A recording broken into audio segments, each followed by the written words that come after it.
Hi guys, let me tell you a story about the power of starting early. So there are two college friends, Alex and Jamie, both with big dreams. Alex starts investing at 18, setting aside $200 per month into a stock market index fund that earns an average annual return of 8%. Jamie, on the other hand, waits until 30 to begin investing the same amount in the same fund. Now, fast forward to age 60. Alex, who invested for 42 years, contributed a total of 100,800 but ends up with a staggering 815,000. Jamie, who invested for only 30 years, contributes 72,000 and has 283,000. So that's a difference of over $500,000, even though Alex only invested 28,800 more than Jamie. So this is the magic of compound interest, earning interest on your interest over time. The earlier you start, the bigger your returns, even with small contributions. Now that I've got your attention, let's dive into the world of investing.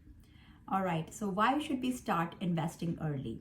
First and foremost, you get to enjoy the magic of compound interest. Albert Einstein once called compound interest the eighth wonder of the world. Let's break it down with a simple example here.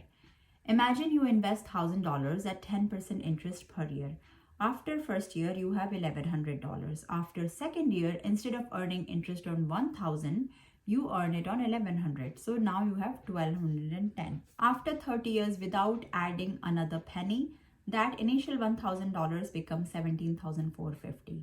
The earlier you start, the more time your money has to grow exponentially. The second benefit is that you build wealth with less effort. If you start at 18 and invest $200 per month at 8% interest, by 60 you will have nearly $1.2 million. But if you start at 30 investing the same amount, you will end up with only $450,000. So what's the key takeaway? Well, investing early lets you build wealth with smaller contributions. The third advantage is learning and adapting with time. Starting early allows you to make mistakes and recover without losing too much. Learn how markets work before investing larger sums. Develop good financial habits that will last a lifetime. So how do you start investing? Let's learn step by step. First step is to set clear goals. Before jumping in, ask yourself, what are you investing for? Is it for retirement, a home, or for financial freedom? Next is how long can you keep the money invested, whether it's for short term or for long term? Then how much risk can you handle? Are you an aggressive or a conservative investor? Next step is to understand different investment options. So there are several ways to invest your money, and depending on your risk tolerance and goals, you can go with either stock market, which is the equities. It has got high growth potential. So buying shares in a company means you own a piece of it. Over the long term, the S&P 500, which is a collection of the 500 largest US companies, has returned about 10% annually. And if you invested $1,000 in Apple stock in 2005, it would have been worth $150,000 today. The next is index funds and ETFs. And this is like a set it and forget it approach, and I highly recommend it. This is like investing in the overall market with less, and it's less risky than individual stocks. For example, investing in the S&P 500 index fund has historically given 8 to 10% returns per year. The third option is bonds, which is considered a safer investment with lower returns. So bonds are essentially loans you give to the government or companies. Bonds usually would pay around 2 to 5% per year, which is less than equities. Fourth option is real estate, which is owning property. Buying rental properties can generate passive income. Well, not so passive. Historically, real estate increases in value over time, especially in growing cities. By how much it can vary depending on where the location is, and many people use it as a secondary source of income, but you need to manage the property actively or hire a manager to do that, which will cost you some fees. Next is the employer sponsored retirement accounts such as 401k, and a lot of employers match some part of your contribution. And then you have Roth IRA or IRAs for another tax advantage investments. Another great option is Roth IRA, which allows you to invest tax free, meaning your money grows faster.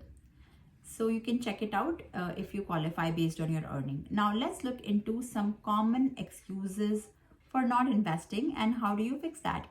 Well, a lot of people think they don't have enough money to invest. The simple answer to this is to start small.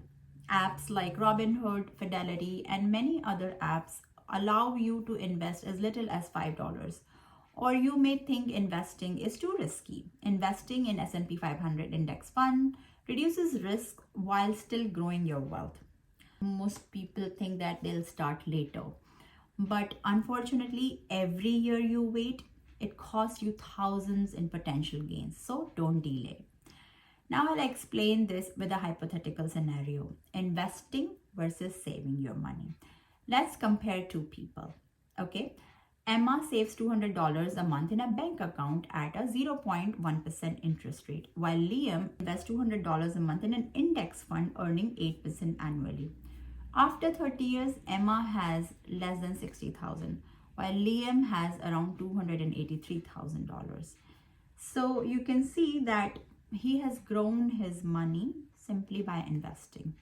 So start investing as soon as possible. Time is your biggest advantage. Use compound interest to your advantage. Small investments will grow exponentially over time. And don't forget to diversify. Don't put all your money in one place.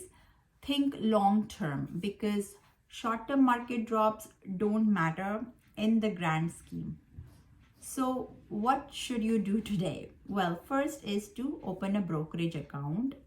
You can go with Vanguard, Fidelity, or Robinhood. Then invest at least $10 in an index fund such as S&P 500 ETF. Set up automatic investments. Even $50 per month can make a huge difference. If you have a job, sign up for a 401k or IRA, and then track your investments using a finance app. Now I'm going to answer some frequently asked questions about investing. The first question is that what if the stock market crashes? Well, stock markets rise and fall, but over long periods, they always trend upward. If you are investing for the long term, short-term crashes should not matter. The second question is, how much should I invest? A good rule is that invest at least 15% of your income, but if you're starting, start with whatever you can. Next question is, can I lose all my money? Well, only if you invest recklessly. Stick to index funds and ETFs for safer, consistent growth. Don't put all your money in crypto. Fourth question is, what if I don't know anything about investing? Well, you don't need to. Start with index funds. You can watch my other videos and tutorials and read books such as Simple Path to Wealth by J.L. Collins. So to finish off this video, here are my final thoughts. Investing might seem intimidating, but the biggest mistake is to not starting at all. Whether you're 15 or 25, every dollar invested today can turn into hundreds in the future. So your future self will thank you for taking action today. So what are you waiting for? Go invest that first $10 right now. My high schooler and I have a son who is 11-year-old. I tell both of them that whatever your allowances, whatever your side income is, make sure to invest 20% of it. I have a custodial Roth IRA for them, and I tell them using a finance calculator that this is how your money will grow to in future, in 10 years, 15 years. So this gives them the incentive. And I think it's a good practice if you start early. So when you actually start earning full time, then you will have a habit of putting aside 20% of your money for savings and investing. So this is all for today, and I hope this video helped you. If you watch my videos, don't forget to hit the like button and subscribe to my channel, and I'll see you in my next one. Take care.